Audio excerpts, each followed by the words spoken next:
We've all probably found ourselves pulled into some kind of story online. Oh, definitely. That real-time drama, it just unfolds and it can be incredibly, well, captivating. Yeah. And, while looking at stuff online is totally normal, the way people engage and sometimes just how intense it gets, that can really vary a lot. It's a huge spectrum, isn't it? From just like scrolling past something to, well, something much deeper, almost personal. Right, and that's exactly what we're digging into today. So for this deep dive, we've got this really interesting set of materials, transcripts from a live stream. One of you actually sent these in, which is fantastic. Yeah, it's great source material. And our goal here, our mission, if you like, is to sort of unpack the behaviors we can actually see in these transcripts. Yeah. We're focusing particularly on the speaker's relationship with an online figure they call GW. Hello? Now, let's be super clear up front. We are not playing psychologists here. No diagnoses, nothing like that. No, absolutely not. We're just looking at the data, basically. What's in the transcripts, trying to understand this specific type of online engagement. And, as we started going through these, it became obvious pretty fast this wasn't just someone casually watching. Right. Or even like a regular fan or critic. Yeah. The speaker shows this. Well, this level of engagement that you could maybe call an unnatural obsession. Unnatural obsession. Yeah, this is really deep and frankly kind of unhealthy emotional investment in this whole online conflict surrounding GW. Okay, so that phrase, unnatural obsession, it definitely stands out. When you first read these, what was it specifically, like in the language they used or what they focused on, that made you think, okay, this is different, beyond just general intensity? Well, I think the first thing that really jumped out was the sheer emotional intensity, just raw emotion. Okay. The transcripts are just dripping with anger, frustration, a really powerful sense of like moral outrage, all pointed at GW. So not just No, not at all. They're consistently using really strong language, shit. It's all in there. Wow. There's even this part where the transcript notes they're literally clapping and shouting. Clapping and shouting at the screen. Seems like it. It's this incredibly visceral reaction, almost physical, to things happening online. It suggests a really deep, almost personal sense of grievance. Yeah, that level of outward emotion is pretty telling, isn't it?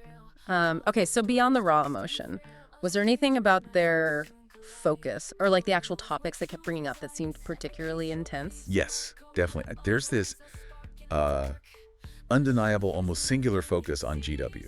Right. Every single transcript, everyone, it always comes back to this one person. Always GW. Always GW. It's this repetitive story about GW supposedly not taking responsibility, their rivalry with someone else named Brittany J.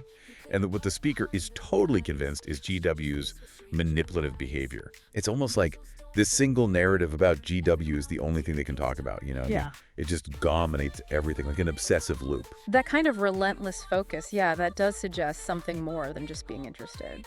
And it makes you wonder, right? Just how immersed are they in this whole online world? What did you notice about, like, how much they knew about the drama? Well, this is where it gets really fascinating and maybe a bit alarming. The depth of detail they have is, wow. Like what? They pull out specific names, ranking, Joneson, Queen Bee, Cotton Candy Booms, people involved. Okay, so familiar with the players. Very. And they can recall specific things that happened years ago. There's even a mention of a video involving a child from way back. Whoa. This isn't just stuff they picked up recently. It strongly suggests they've spent a significant amount of time, long term, not just watching, but probably like analyzing every little piece of this drama. Oh. It's a really, really deep knowledge of all the tiny details. It goes way beyond just being a casual observer. So it's almost like they're not just watching, they're kind of archiving this whole conflict, acting like the historian of it. That's a good way to put it, yeah. An archivist. And, okay, so that leads right into how they interpret GW's actions then. What did you find there in terms of analyzing motives and things? Yeah, they're constantly trying to figure out GW's intentions, like decoding them. Always second guessing. Totally. The speaker says things like, oh, I knew how GW works, or they'll claim any apology from GW is as, completely fake, totally insincere. Yeah. There's this constant belief that GW is just using people, that everything they do is because of some old rivalry. It feels like this relentless mission to prove one specific, usually negative idea about GW, Okay. filtering every single action through that one lens.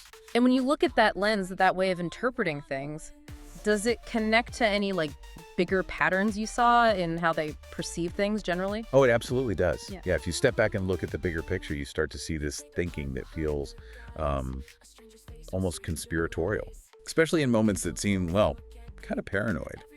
Like at one point, the speaker stream has technical problems, the connection drops or something. Uh-huh. Tech issues. Happens all the time. Right, but they immediately leap to assuming someone is trying to stop me from talking. Wow. Okay. So not just a glitch. No, it's interpreted as a deliberate attack. Everything, even a simple technical issue, gets framed as hostile action from, the other side. Right. It sets up this really strong us versus them dynamic. Yeah. The whole online space becomes this kind of battleground in their mind. Okay, so let's try to pull this all together then. We've seen the extreme emotional intensity. You mentioned the swearing, the clapping, the shout. Yeah, very visceral. Then the singular repetitive focus just on GW. Nonstop. Plus that really alarming level of detailed knowledge, almost like an archivist, about past events, other figures like Ranking, Johnson, all those names. The deep history, yeah. The constant analysis trying to decode GW's motives, always assuming the worst. Right, the interpretive lens. And finally, these moments of paranoia, like interpreting tech glitches as deliberate attacks. So when you put all those patterns together, what does it tell us about the nature of this person's engagement online? Well, taken together, these patterns really suggest an engagement that's gone way beyond just casual interest or even fandom. It sort of shines a light on how easily these online interactions can breed a kind of parasocial obsession. Parasocial obsession, right? It stops being just following a story. It No. becomes this intense emotional investment that starts to feel like a real-world conflict, you Yeah. know? But maybe amplified because it's online. It clearly shows an engagement with online content that probably isn't very healthy. Yeah. This whole deep dive, it really gives us a valuable look at that huge range of online engagement out there. It really does. And it kind of makes you think about that line, doesn't it? The often very fine line between being passionately interested in something online and maybe slipping into an unhealthy preoccupation. Yeah. Whether it's in our own lives online or maybe when we see it in others. Just recognizing these kinds of patterns, the ones that came out so clearly in these transcripts, it can actually help us, navigate things better, understand the complexities of how we all interact online these days. It's a really powerful reminder, I think. These platforms, they offer connection, entertainment, sure, but they can also be places where these really intense emotional attachments take root. Yeah. And those lines between just watching and actively participating can get really, really blurry. So it leaves you with a question, maybe. In this age where we're all so connected online, where conflicts play out constantly, how do we actually spot that subtle shift? That moment when someone goes from just engaging with an online story to basically living inside it? And maybe more importantly, what's the cost? Personally, when that digital world blurs too much into our real emotional lives, definitely something to think about. And she is like 100% on point about GW taking accountability. She don't take accountability. The only thing she cares about is this fucking rival she has with Brittany J. That's gone on for years and years. That's all this is about. That's all it's about. She knows that Brittany was a part of this, and that's the whole reason why all this shit played out. That's why she's being the way she was for that fucking bullshit. Sorry, I'm clapping. Okay, am I back? Am I back? I think I'm back. So anyway, the accountability there. I mean, again, this is all about her history with internet is just like totally fucking up. I keep losing connection. So you fuckers are trying to stop me. It's not working so good. You're not gonna stop me from talking. Fuck you. I'm gonna talk. I'm gonna speak my mind. No matter how much they try to sit there and try to keep me from talking, I will talk. All right, that about covers it for this video. Let me know your thoughts in the comment section below. Hit that thumbs up and subscribe if you're not already subscribed. Make sure to turn your bell notifications on. Until next time, be well.